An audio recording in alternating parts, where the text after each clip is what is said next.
Alright, another video drop in such a short period of time. I think I'm finally starting to get back into the groove of this YouTube thing again. Today, I want to talk about something that might sound a little goofy at first, but stick with me because I think there's actually a lot of potential here. I'm going to try and convince you why you should seriously consider picking up Goblimon. Now, I know what you're probably thinking. Goblimon? Really?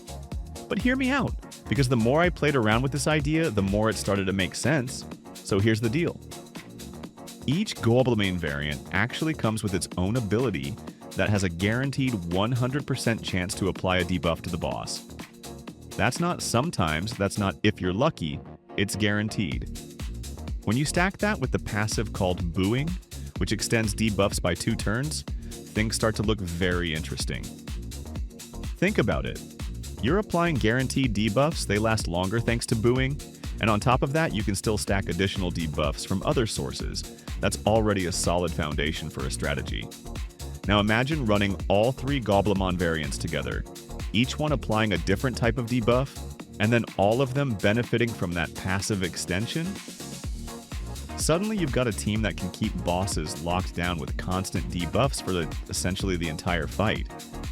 Now here's the catch, there aren't any bosses in the game right now as Chaosdramon is locked in the first area, so I decided to take on Goblimon. To keep things fair, I didn't level my Goblimons up too much as I wanted them to stay weak so it would feel like a more balanced fight, and so you could clearly see the value of the debuffs in action.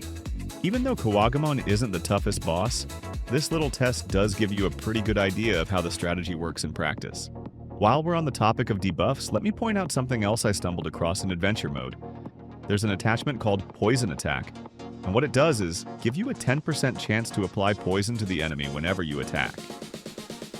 Now, I didn't check to see if you can equip multiple copies of this item, but even just one is already pretty strong, and here's why.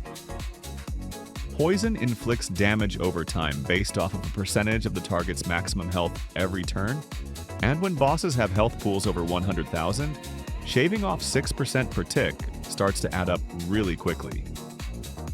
Huge shout out to Grow Asoa for sharing this info, because once I realized how effective poison can be, it really tied the whole Goblimon concept together. Now I know I've been focusing a lot on Goblimon in this video, but the principle isn't limited to them. Any Digimon with similar abilities could technically fit into this strategy. That said, I do think Goblimon has an edge over others because of how reliable their abilities are. Some of you might be wondering how this compares to Prankster. From what I understand, Prankster boosts the chance of applying debuffs by somewhere between 15 and 20%. That's not bad, and it's definitely still useful. In fact, I'll be making a video later where I test out a full status effect build with Chumon that leans heavily on Prankster. The idea there will be to stun, lock, and poison burn bosses to see if it can be done, and if so, how effective it is. That type of strategy opens the door to setting up heavier hitting moves later, assuming we get access to those kinds of abilities down the road. The reason I'm so high on Goblimon specifically is because they hit a nice balance between offense and utility. Being primarily offensive Digimon means they naturally have more opportunities to trigger additional attacks. Each of those attacks can separately roll for debuffs or poison procs if you've got that attachment equipped, and that's the key point. With the Goblimon trio, you're not relying on luck. You're setting up a consistent system that weakens the enemy, burns them down, and makes the entire fight easier for the rest of your team. I really think it's worth investigating further. So yeah, today's video is a little bit shorter, but I thought this was a fun idea worth sharing. I think strategies like this show the kind of versatility that less conventional teams can bring to the table. Not every strong team has to be made up of the obvious heavy hitters.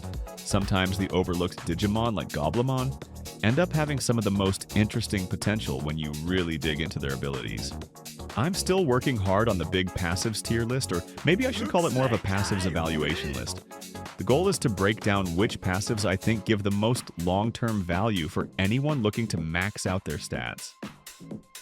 That one's going to take a little longer, but I promise it's coming soon. In the meantime, if you made it all the way to the end of this video, I've got a question for you. If you were a Digidestined, who would your partner Digimon be? Let me know down in the comments. I'd love to hear what everyone says. And if you want to hang out with the community, there's a link to the Discord server in the comments as well. Thanks for watching. If you enjoyed the content, don't forget to leave a like and subscribe for more. I hope you all have a great day, and I'll catch you in the next one. Okay guys, I need help with an idea for my next video. Do any of you know anyone who can help? I know someone who can help. Oh, who?